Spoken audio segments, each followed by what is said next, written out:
Hallelujah hallelujah hallelujah.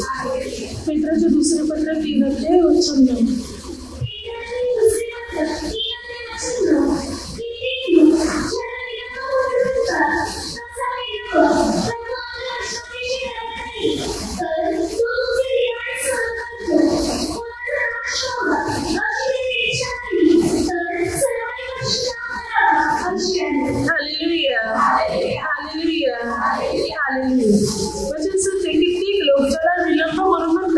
तसा विलंब प्रभू आपल्या वचनाबाबतीत करत नाही, लावत नाही.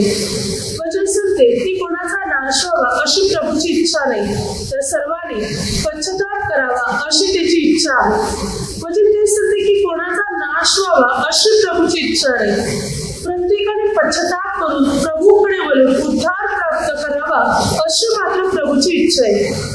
आज मनुष्याचा पापामुळे वाईटामुळे नाश होत चाललेला आहे. प्रभू म्हणतो तुमचा नाश व्हावा अशी माझी इच्छा आहे, तुम्हा प्रत्येकाचा उद्धार व्हावा, तुम्हा प्रत्येकांचे तारण व्हावे अशी मात्र माझी इच्छा आहे. म्हणून प्रभू म्हणतो माझ्या वचनाबाबतीत मी तसं विलंब लावत नाही.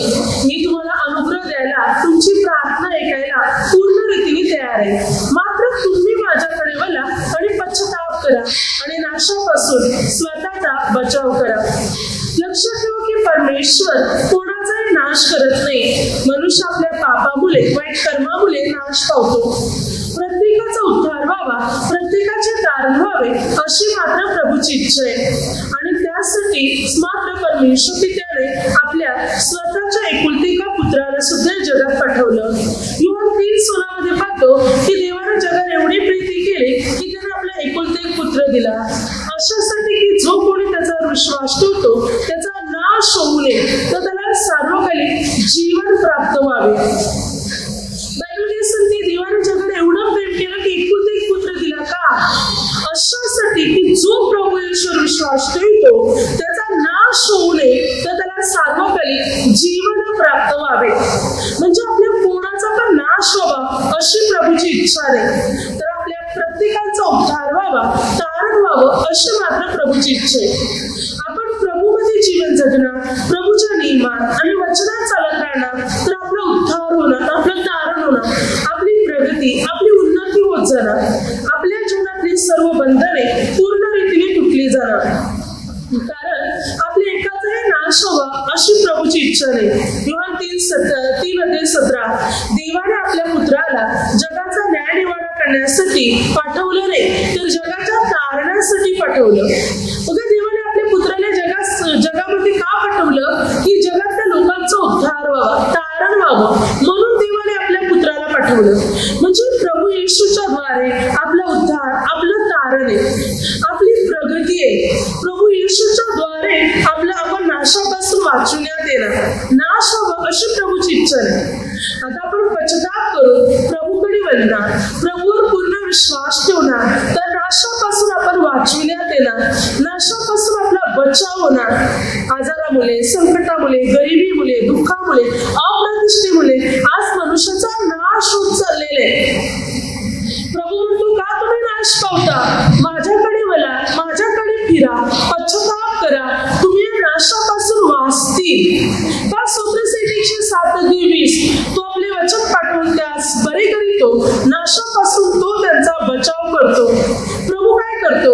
प्रभू वचन पाठवून आपल्याला बरं करतो आणि नाशापासून वाचवतो. तो आपला नाश होऊ देत नाही, तो आपल्याला नाशात पडू देत नाही. तर बायबल सांगते प्रभू उलट नाशापासून आपल्याला वाचवतो, आपल्याला त्याच्यातून बाहेर काढतो, त्या संकटातून प्रभू आपल्याला मुक्त करतो, त्या निराशेतून प्रभू आपल्याला मुक्त करतो. तर आपला उद्धार करणारा, आपलं तारण करणारा प्रभू येशू आहे. म्हणून बायबल सांगते की प्रभू आपल्याला नाशापासून वाचवतो आणि तो आपल्या प्रत्येकाचा मात्र उद्धार करतो, आपल्या प्रत्येकाचे मात्र तारण करतो, तो मात्र प्रभू येशू. आणि जर काय आपण प्रभूचं वचन पूर्ण रीतीने आत्मसात करणार, तर नाशापासून आपण वाचविण्यात येणार. आपल्या जीवनातील सर्व संकटे, सर्व समस्या, सर्व निराशा पूर्ण रीतीने दूर होणार आणि प्रभू आपल्याला अनुग्रह द्यायला, आशीर्वाद द्यायला मात्र सुरुवात करणार. Hallelujah hallelujah. पुढे वचन काय सांगते? योहान 10:28 वचन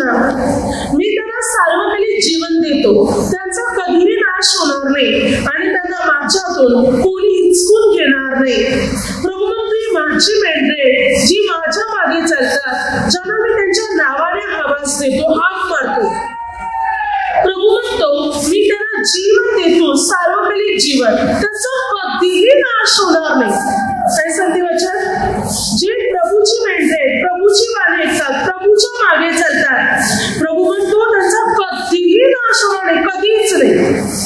म्हणजे नेहमी त्यांच्या जीवनात उद्धार, तारण, शांतीच त्यांच्या जीवनात असणार. प्रभू म्हणतो त्यांना माझ्यातून कोणी हिचकावून घेऊ शकत नाही, कोणी हिरावून घेणार नाही, ते माझेच राहणार. प्रभूची वाणी ऐकणारे, प्रभूचे नियम पाळणारे हे लोक उद्धार प्राप्त करत जाणार. ते प्रभू मध्येच टिकून राहणार, त्यांचा नाश कधीच होणार नाही. म्हणजे आपल्याला वाटते की आपला उद्धार व्हावा, आपलं तारण व्हावं, आपला नाश होऊ नये, आपल्या जीवनात प्रगती, उन्नती असावी, तर त्यासाठी आपल्याला पश्चाताप करायचे, प्रभूच्या मागे चालायचे, प्रभूची वाणी ऐकायचे, म्हणजे आपला नाश कधीच होणार नाही. आपल्या जीवनामध्ये सर्व काही नीट नेटके चालणार, सुख शांती आपल्या जीवनामध्ये मात्र असणार जेव्हा आपण प्रभूच्या मार्गावर चालणार, पश्चाताप करणार, प्रभूचे नियम पाळणार, तेव्हा आपले जीवन सुखी समाधानी जीवन बनणार, नाश पावणार नाही. भले प्रभूमध्ये जीवन जगत असताना किती परीक्षा आल्या तरी आपला नाश होणार नाही. हा संत पौल काय म्हणतो? तरी ते करा दुसरे पण प्रचार देणं, आमचा पाठलाग झाला तरी परित्याग करण्यात आला नाही, आम्ही खाली पडलेलो आहोत तरी आमचा नाश झाला नाही. संत पौल म्हणतो आम्ही प्रभूचं काम करतो ना, मग आमचा पाठलाग पण होतो, लोक आम्हाला त्रास देतात, छळतात, पण तरी पौल म्हणतो तरी आमचा नाश काय मात्र झाला नाही. आमचा पाठलाग होते तरी परित्याग करण्यात आला नाही, आम्ही खाली पडलो तरी आमचा नाश झाला नाही. शत्रू आम्हाला तुडविण्याचा, पाडण्याचा प्रयत्न करत आहेत तरी आमचा नाश झाला नाही, कारण आम्ही येशूचा वध आमच्या शरीरात गाजवितो. आम्ही प्रभू येशूसाठी जगतो, आमचा विश्वास प्रभू येशूवर आहे, म्हणून आम्ही खाली पडले तरी नाश पावले नाही. प्रभू आम्हाला उठवतो, प्रभू आम्हाला उचलतो, प्रभू आमचा उद्धार, आमचं तारण करतो. जो ख्रिस्तामध्ये जीवन जगत आहे प्रभू त्याचा नाश होऊ देणार नाही, प्रभू त्याला वाचवणार, प्रभू त्याचा उद्धार करणार. 17:12 प्रभू येशूने काय म्हटलं? नाशाच्या पुत्राशिवाय बाकी कोणाचाही नाश झाला नाही, नाशाच्या पुत्राशिवाय बाकी कोणाचाही नाश झाला नाही. आता प्रभूचे जे 12 शिष्य होते, या 12 शिष्यांपैकी एक होता यहुदा, ज्या यहुदाने पुढे जाऊन प्रभू येशूला धरून दिले किंवा जो प्रभू येशूच्या विरुद्ध उठला. प्रभू येशू तिथे काय म्हणत आहे की नाशाच्या पुत्राशिवाय दुसऱ्या कोणाचाही नाश झाला नाही. म्हणजे केवळ यहुदाचा नाश झाला, बाकी जे शिष्य आहेत त्या कोणाचा पण नाश झाला नाही. जे प्रभू येशूला धरून राहिले शिष्य त्यांचा नाश झाला नाही, पण जो यहुदा प्रभूला सोडून गेला, प्रभूच्या विरोधात उभा राहिला, प्रभूला त्याने धरून दिले, त्या यहुदाचा नाश झाला. मग ते 27:3-5 पैसे दिले मंदिरात फेकून आणि जाऊन गळफास घेतला, आत्महत्या. यहुदा मेला. यहुदाचा नाश झाला कारण तो नाशाचा पुत्र अर्थात सैतानाचा पुत्र बनला गेला होता, म्हणून त्याचा नाश झाला, पण बाकीच्या शिष्यांचा नाश झाला नाही. जे प्रभूला धरून राहणार, प्रभूच्या वचनाप्रमाणे जीवन जगणार, बायबल सांगते त्यांचा नाश होणार नाही. हर एक संकटातून, हर एक प्रकारच्या समस्येतून प्रभू येशू त्यांचा बचाव करणार. आता आपण प्रभूच्या मार्गावर चालतो, प्रभूच्या वचनानुसार जीवन जगतो, तर आपल्याला हर एक परिस्थितीत आपल्याला कोण सांभाळेल? प्रभू येशू सांभाळेल. आपण प्रभूमध्ये जीवन जगत आहोत तर प्रभू आपली काळजी घेणार. मग किती दुःख संकट आले तरी आपलं काही वाईट होणार नाही, आपलं काही नुकसान होणार नाही, कारण प्रभू येशू आपल्या बरोबर आहे. तो आपला नाश होऊ देणार नाही. हर एक परिस्थितीत तो आपल्याला सांभाळणार, आपली काळजी घेणार, कारण तो आपल्यावर प्रेम करतो आणि तो आपल्या कोणाचा सुद्धा मात्र नाश होऊ देणार नाही. मग ते 18-14 तसे लहानातील एकाचाही नाश करावा अशी तुमच्या स्वर्गातील पित्याची इच्छा नाही. या लहानातील एकाचा पण नाश व्हावा. प्रभू कोणाबाबतीत म्हणतो? हे प्रेषित जे प्रभूवर विश्वास ठेवत होते, प्रभूचं वचन ऐकत होते, त्या बाबतीत प्रभू म्हणतो या एकाचा पण नाश व्हावा अशी मात्र पित्याची इच्छा नाही. जे प्रभूला कबूल करते, ग्रहण करते, प्रभूकडे वळते, प्रभूवर विश्वास ठेवते, ते एकाचा पण नाश व्हावा अशी प्रभूची इच्छा नाही. बरे तिथे एक लहान बालकांबाबतीत काही उदाहरण शिष्यांकडे, आणि म्हणून प्रभूने म्हटलंय लहान बालकांसारखे तुम्ही स्वतःला नम्राने लीन करा, कारण तुमच्यातील एकाचा पण नाश व्हावा अशी स्वर्गातील पित्याची इच्छा नाही. प्रभू हे उदाहरण आपल्या शिष्यांच्या बाबतीत देत होते की तुमच्यातील एकाचाही नाश व्हावा अशी देवपित्याची इच्छा नाही. जे प्रभूला धरून चालणार, प्रभूच्या वचनानुसार जीवन जगणार, त्याच्यातील एकाचाही नाश प्रभू होऊ देणार नाही. त्या प्रत्येकाचा प्रभू उद्धार करणार, त्या प्रत्येकाचे प्रभू तारण करणार. आपण प्रभूला धरून आहोत, प्रभूच्या वचनात चालतो, प्रार्थनेत चालतो, नियमात चालतो, मग आपल्याला कसली चिंता करण्याची गरज नाही. हर एक स्थितीत आपल्याला सांभाळण्यासाठी प्रभू आपल्या बरोबर राहणार. हर एक संकटात प्रभू आपल्या बरोबर राहणार. किती वादळ वारे आले, किती समस्या आल्या, तरी प्रभू आपल्याला सुरक्षित ठेवणार. तो आपला नाश होऊ देणार नाही, तर तो आपल्याला वाचवणार, तर तो आपला बचाव करणार. कारण प्रभू आपल्यावर प्रेम करतो, प्रभू आपल्यावर प्रीती करतो. पहा संत पौल प्रेषितांच्या कृत्यामध्ये 27 अध्यायामध्ये वचन सांगते की पौल म्हणजे पौलाच्या जोडीला 276 लोक होते. ते एका जहाजातून जात होते. 9 वचनापासून 27 अध्याय 9. अगदी पौलाने मात्र त्या बोटीचा जो तांडेल होता, मात्र त्यालाही वचन सांगते पहा, शताधिपतीने मात्र पौलाच्या म्हणण्यापेक्षा तांडेल व तारवाचा धनी याच्याकडे अधिक लक्ष दिले. पौलाने शताधिपतीला सांगण्याचा प्रयत्न केला, आताच्या वेळेत अमुक ठिकाणातून जाणं बरोबर नाही, कारण वादळ वारे या ठिकाणी आपल्याला गाठतील. परंतु या शताधिपतीने जो बोटीचा तांडेल होता आणि बोटीचा जो धनी होता त्याच्या म्हणण्याकडे लक्ष दिले, पण पौलाचं काही मात्र ऐकलंच नाही. आणि सरतेशेवटी ते चुकीच्या दिशेने निघाले आणि मग अगदी मोठमोठ्या वादळाने मात्र त्यांना हैराण केले. मोठमोठ्या वादळाने त्यांना गाठले आणि ते संकटात सापडले. अगदी ज्या बोटीच्या तारवात ते होते ते तारू फुटण्याच्या बेतात असले. त्याने मागे फेकून दिला. अगदी पूर्ण अंधकारात होते. त्यांना दिवस सुद्धा किंवा सूर्यही मात्र दिसला नाही.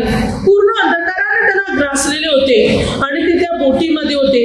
अगदी जगण्याची आशा सुद्धा त्याने सोडून दिली होती या सर्व लोकांनी.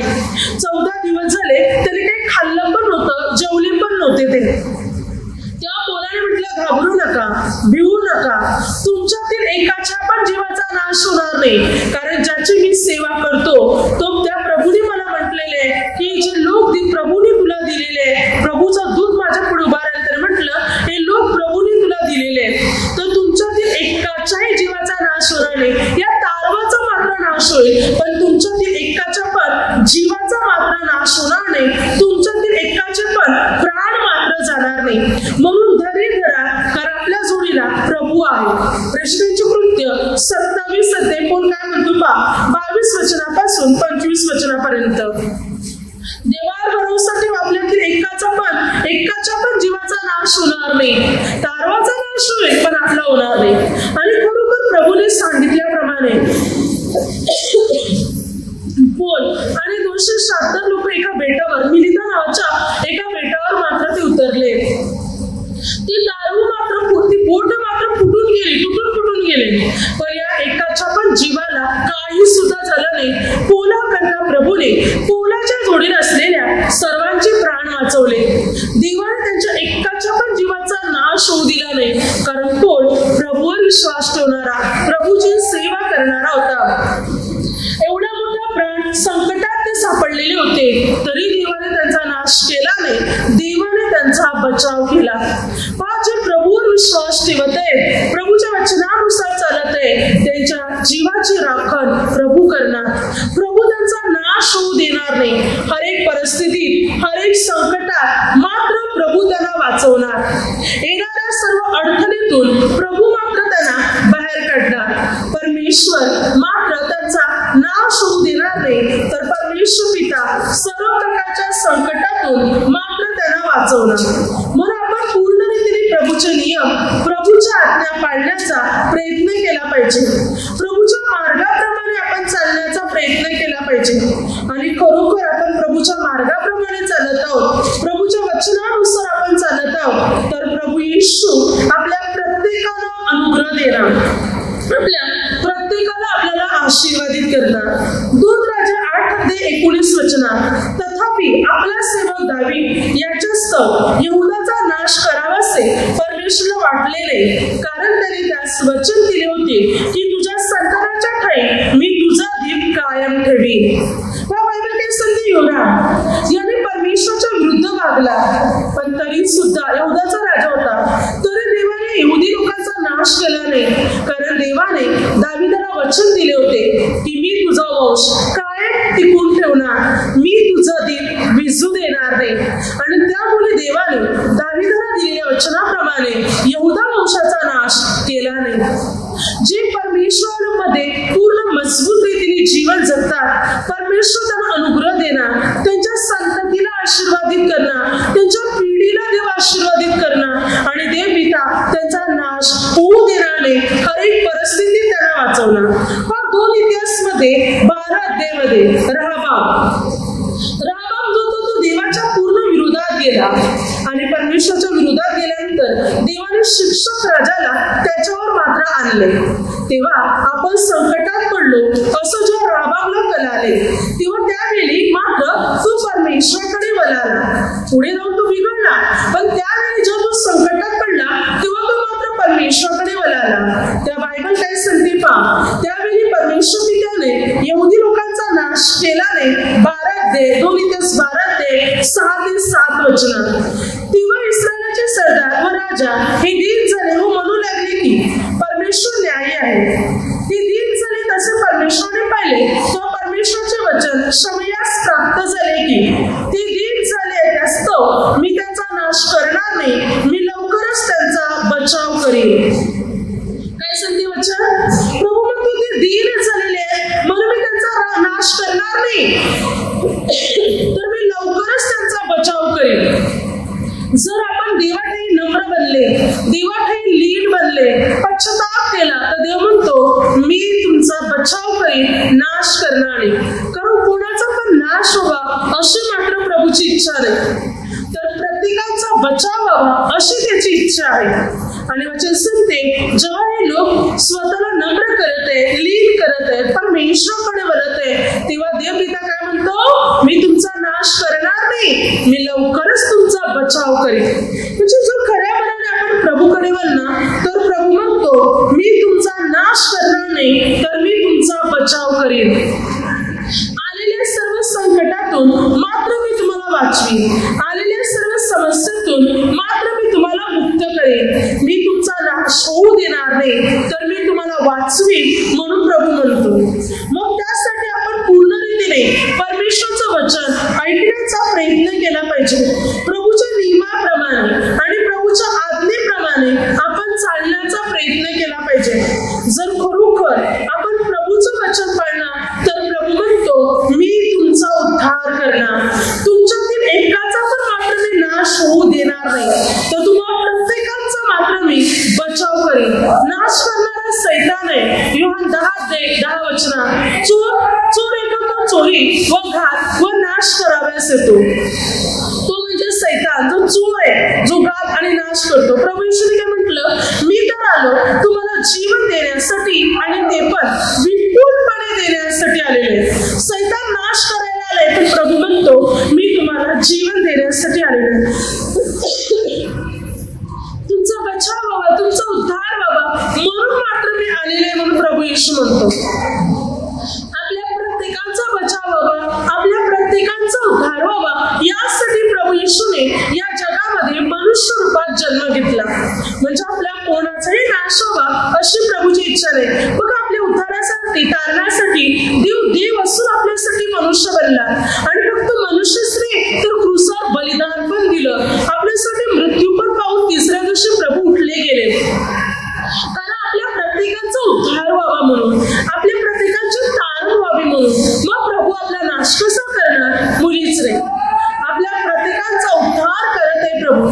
जर खरोखर खऱ्या आपण प्रभूकडे वळणार, प्रभूचं वचन पूर्ण रीतीने आपण आत्मसात करणार, आपल्या जीवनामध्ये आपण ते वचन उतरवणार, प्रभूचे नियम पाळायला आपण सुरुवात करणार, प्रभूच्या आज्ञा पाळायला आपण सुरुवात करणार, तर उलट आता नाश होत आहे तर त्या नाशापासून उलट आपण वाचणार. उलट आपला बचाव होणार, नाश होणार नाही, उलट त्याच्यातून आपण वाचविण्यात येणार जर प्रभूकडे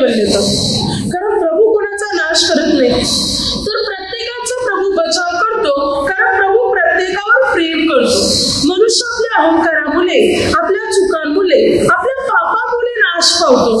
देव त्याचा नाश करत नाही, देव त्याचा उद्धार करतो. काय सांगते वचन? नीतिसूत्र 21:28 वचना, खोटा साक्षी नाश पावतो, खोटे बोलणारा स्वतःचा नाश करतो. नीतिसूत्र 16:18, गर्व झाला की नाश ठेपला आहे. गर्वामुळे मनुष्य स्वतःचा नाश करून घेतो. एक खोटं बोलण्यामुळे तो स्वतःचा नाश करतो, तर गर्वामुळे, अहंकारामुळे तो स्वतःचा नाश करून घेतो. नीतिसूत्र 13:23, गरिबाचे नांगरलेले शेत विपुल अन्न देते, तरी अन्यायामुळे कित्येकांचा नाश होतो. ज्या मनुष्य अन्याय करतो, कोणाचं वाईट करतो, चुकीच्या रीतीने वागतो, तेव्हा तो स्वतःचा नाश करतो. म्हणजे मनुष्य स्वतः चुकीचं वागून, वाईट करून, पाप करून स्वतःचा नाश करून घेतो. जेव्हा तो देवाविरुद्ध वागतो, चुकीचं जीवन जगतो, तेव्हा तो स्वतःचा नाश करतो.